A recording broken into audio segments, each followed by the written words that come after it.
राजा राज्य किया करता था। वह बहुत उदार राजा था। उसकी जनता उससे बहुत प्रसन्न रहती थी, लेकिन कुछ समय से उसके राज्य में चोरियां होने लगी। चोरों के गिरोह ने ऐसा आतंक मचाया कि लोगों को रात भर नींद नहीं आती। अब वो सब बहुत परेशान रहने लगे। परेशान होकर नगर के कुछ अमीर व नामी लोग महाराज के दरबार में पहुंचे। आई हो महाराज, आई हो। हमारा जीना दुश्वार हो चुका है। नगर में हो रही चोरियों से हमारी नींद हराम हो गई। अगर जल्दी ही चोरों को ना पकड़ा गया तो हम बर्बाद हो जाएंगे महाराज। हमें राज्य में हो रही चोरियों के बारे में छात है, परंतु हमें अफसोस है कि अभी तक चोरों को पकड़ने में हमारे सैनिक सफलता प्राप्त नहीं कर सके। लेकिन आप लोग विश्वास रखिए, चोर जल्दी ही पकड़े जाएंगे। आप लोग निश्चिंत होकर अपने घरों को जाइए। हम वादा करते हैं कि चोरों को पकड़ने में हम कोई भी कसर बाकी नहीं छोड़ेंगे। इसके बाद महाराज ने बगल में ही खड़े अपने मंत्री से कहा, मंत्री जी, आप ऐसा कीजिए कि हमारे गुप्तचरों को चारों दिशाओं में चोरों की तलाश के लिए भेज दीजिए। जब तक चोर नहीं पकड़े जाएंगे, हमारे दिल को चैन नहीं मिलेगा। जो आज्ञा महाराज। महाराज की आज्ञा पाकर मंत्री जी ने अपने गुप्तचरों को चारों ओर फैला दिया। नगर के पास ही के जंगल में कुछ साधु निवास करते थे। एक दिन वो साधु आपस में बात कर रहे थे। साथियों, नगर वासियों के माल पर तो हमने काफी हाथ साफ कर लिया। अब मैं शाही खजाना चुराना चाहता हूँ। चरण सिंह, लेकिन हमारी तलाश में तो जासूस लगे हुए हैं। चिंता मत करो साथियों, वह सोच भी नहीं सकती कि हम साधु के रूप में यहाँ जंगलों में छुपे हुए हैं। मैंने बहुत ही अच्छी योजना तैयार की है साथियों। लेकिन क्या चरण सिंह? मेरी नजर राज दरबार के शाही खजाने पर है, परंतु मुझे एक बार शाही खजाना और उसकी व्यवस्था देखनी होगी। ये काम तो बहुत मुश्किल है चरण सिंह। मेरे लिए कोई भी काम मुश्किल नहीं है साथियों। मैं आज ही जाऊंगा और खजाने के बारे में पता लगाकर ही लौटूंगा। इसके बाद वह साधु, जो असल में एक चोर था, वो घूमते टहलते महाराज के दरबार में जा पहुंचा। उसने महाराज के बारे में सब कुछ पहले ही पता कर लिया था। उसे पता था कि महाराज की कोई संतान नहीं है और महाराज और महारानी इसकी वजह से बहुत चिंतित रहते हैं। जब वह महाराज और महारानी के सामने उपस्थित हुआ तो महाराज ने उससे कहा, आशीर्वाद कहिए, कैसे आना हुआ? आइए स्थान ग्रहण कीजिए। हमारे पास इतना समय नहीं है कि हम एक जगह पर इतना समय बिता सकें। मुझे तुम्हारे कष्ट का ख्याल आया तो मैं यहाँ चला आया। मुझे पता है तुम्हारे विवाह को 10 साल हो गए हैं, लेकिन अभी भी तुम्हें संतान प्राप्ति नहीं हुई है। शायद हमारे भाग्य में संतान का सुख ही नहीं है। तुम चिंता मत करो राजन, मैं तुम्हें एक ऐसा उपाय बताऊंगा कि तुम्हें जुड़वा पुत्रों की प्राप्ति होगी। क्या क्या कहा आशीर्वाद? आप सच में ऐसा उपाय बताएंगे? सुनो, मुझे तुम्हारी शाही खजाने से एक स्वर्ण मुद्रा चाहिए। एक? क्यों, आप जितनी चाहे उतनी स्वर्ण मुद्राएं दे सकते हैं। दुनिधि? नहीं राजन, मुझे मात्र एक ही स्वर्ण मुद्रा चाहिए। मैं उस स्वर्ण मुद्रा पर एक मंत्र पढ़कर महारानी को दूंगा, जिसे जब तक महारानी पुत्र प्राप्त न कर सके उसे अपने पास ही रखें। ठीक है आशीर्वाद, अभी एक स्वर्ण मुद्रा मंगवाते हैं। नहीं, ऐसा खताब मत करना राजन। किसी और के द्वारा स्पर्श की गई मुद्रा मेरे किसी काम की नहीं रहेगी। मैं कुछ समझा नहीं आशीर्वाद। हम शाही खजाने से एक स्वर्ण मुद्रा स्वयं उठाएंगे और मंत्र पढ़कर महारानी को देंगे। जैसी आपकी इच्छा आशीर्वाद। फिर महाराज उसे लेकर अपने साथ शाही खजाने में गए। वह साधु के रूप में चोर था, जो बहुत प्रसन्न हुआ।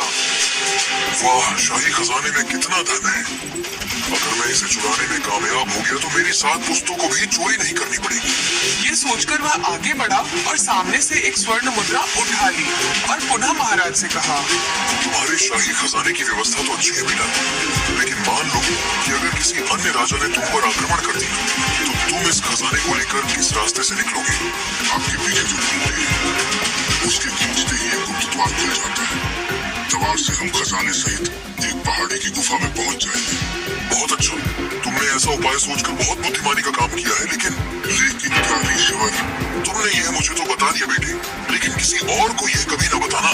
मेरे अलावा इस गुप्त द्वार के बारे में केवल सेनापति ही जानते हैं। आशीर्वाद, तुम्हें इसके बारे में सेनापति को भी नहीं बताना चाहिए था। वह मेरे बचपन का मित्र है, वो मेरे साथ कभी भी धोखा नहीं करेगा। अच्छा चलिए महाराज, मैं स्वर्ण के सिक्के पर मंत्र पढ़कर महारानी को दे देता हूँ। ठीक है। इसके बाद साधु रूपी उस चोर ने झूठ मूठ का उसे स्वर्ण सिक्के पर मंत्र पढ़ा और महारानी को दे दिया। इस मंत्र पढ़े सिक्के को अपने पास ही रखना बेटी, जब तक तुम्हें संतान की प्राप्ति ना हो जाए। ठीक है मुनिदेव, मैं ऐसा ही करूंगी। और फिर वह साधु अपने आश्रम में पहुंचा और अपने साथियों को बताने लगा। हमें दरबार के शाही खजाने के बारे में सब कुछ पता चल गया है। हमें आज ही इस चोरी को अंजाम देना होगा। और ऐसा ही हुआ। चोर चरण सिंह अपने साथियों के साथ राज दरबार में जा घुसा और सारा खजाना लूट लिया।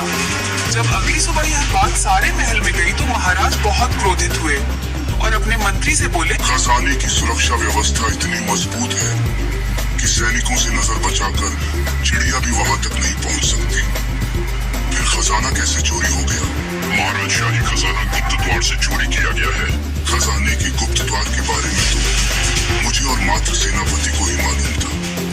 फिर चोरों को गुप्त द्वार के बारे में कैसे पता चला?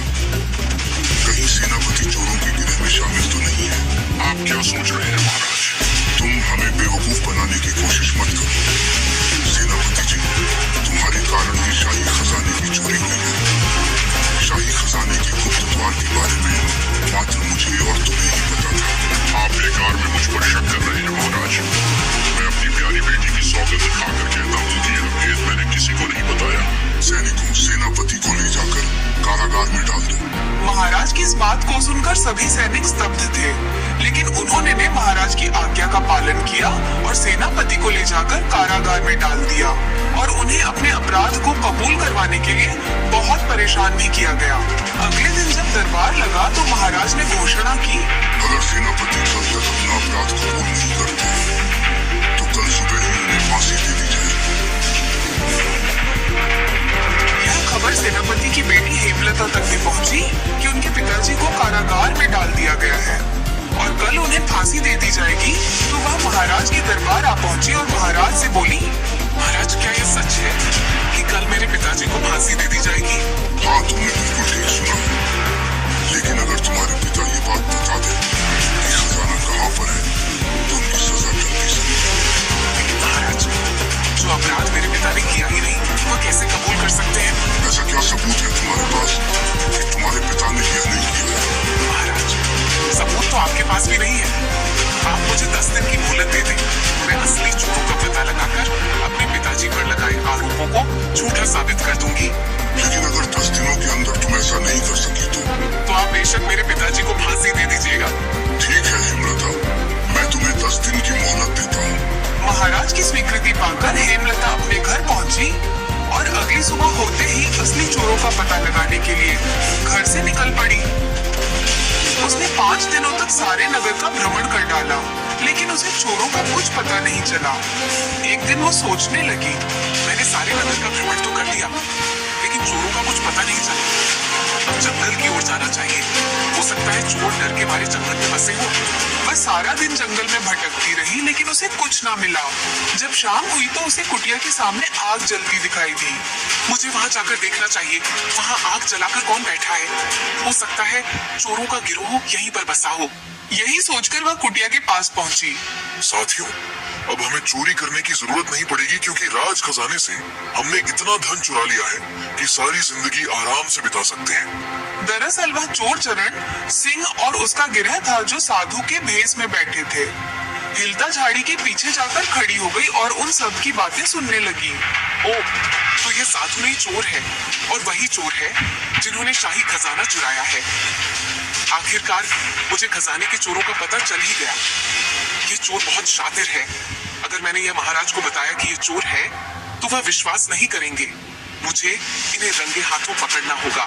ये सोचकर वह वहां से चली गई और अगली सुबह होते ही महाराज के दरबार में जा पहुंची। महाराज, मैंने शाही खजाने के चोरों का पता लगा लिया है। कौन है वे? मुझे माफ करिए महाराज, मैं आपको उनके बारे में अभी नहीं बता सकती। इसका क्या मतलब है? मैं उनको रंगे हाथों पकड़ने की योजना बना रही हूँ महाराज। इसके लिए क्या आप मुझे शाही सराय दे सकते हैं? और मुझे सोने और चांदी के बर्तन भी चाहिए। अवश्य, मैं ये सारी चीजें तुम्हें अवश्य दे सकता हूँ। आपका बहुत बहुत धन्यवाद महाराज।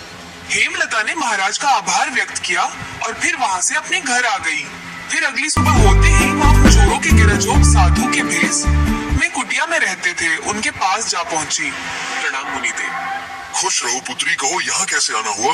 ऋषिवर, मैं सेठ राजदेव की पुत्री हूँ। मेरे पिताजी बड़े नगर में व्यापार करके लौटे हैं। उनके लौटने के उपरांत हमने अपनी शाही सराय में आर्षि मुनियों को शाही दावत दी है। मैं उसका निमंत्रण देने आपके पास आई हूँ। मेरा अनुरोध है कि आप वहाँ अवश्य आएं। अब तुमने दावत दी है तो हम अवश्य आएंगे। साधु महाराज, आपका बहुत बहुत धन्यवाद। हेमलता वापस लौट आई और महाराज के शाही सराय में जाकर रुक गई और दावत की तैयारी करने लगी। अगली सुबह चोर चरण सिंह साधु के भेष में अपने साथियों के साथ हेमलता द्वारा बताए पते पर शाही सराय पहुंचा। आइए महाराज, आपका शाही सराय में स्वागत है। आपका भोजन भी तैयार है। हेमलता ने सम्मान पूर्वक उन साधु रूपी चोरों को बिठाया और सोने चांदी के बर्तनों में भोजन परोसा। तो साधु सोचने लगा, वाह, इतने सारे सोने व चांदी के बर्तन। अगर इन बर्तनों पर हाथ साफ कर दी जाए तो कितना अच्छा होगा। मैं आज रात ही अपने साथियों के साथ आऊंगा और यह सारे बर्तन और सारा माल लूट कर ले जाऊंगा। उन साधुओं ने वहां भरपेट भोजन किया और वापस अपनी कुटिया में लौट आए और उसी शाही सराय में बर्तनों सहित धन लूटने की योजना बनाने लगे। उधर हेमलता भी महाराज के पास जा पहुंची और उसने साधुओं के बारे में बताने लगी। महाराज, आज रात शाही खजाने के चोर शाही सराय में भी चोरी करने के लिए अवश्य आएंगे। आप उन चोरों के लिए कड़ा प्रबंध करें जिससे वह शाही सराय से निकलकर बाहर ना जा सके। ठीक है, मैं प्रबंध करवा दूंगा, लेकिन अगर वह साधु चोर ना निकले तो आप मुझे जो भी सजा देंगे वो मुझे मंजूर होगी। हेमलता के विश्वास दिलवाने पर महाराज ने शाही सराय के चारों तरफ सैनिकों का प्रबंध करवा दिया। उसी रात हेमलता एक मंत्री के साथ एक कोने में छुप गई। कुछ देर बाद वो चोर जो साधु के भेष में थे वह शायद ही सराय में गुप्त तरीके से घुस गए और साधु अपने साथियों से कहने लगा, साथियों, सभी सोने व चांदी के बर्तन वो जो भी धन मिलता है उसे समेट लो। इसके बाद साधु रूपी चोरों ने सारा सामान समेट लिया। तभी वह मंत्री सामने आ गया और सैनिकों के साथ उन सबको घेर लिया और उन्हें दरबार ले जाकर महाराज के सामने पेश किया। राजा उस साधु को देखकर हैरान हो गया और सोचने लगा, अरे ये तो वही साधु है जो कुछ दिन पहले मुझसे मिलने आया था। अरे आशीर्वाद महाराज, ये कोई साधु नहीं बल्कि चोरों का सरदार है। रॉय, तो अब मुझे समझ आया कि शाही खजाने के गुप्त द्वार से चोरी कैसे हुई।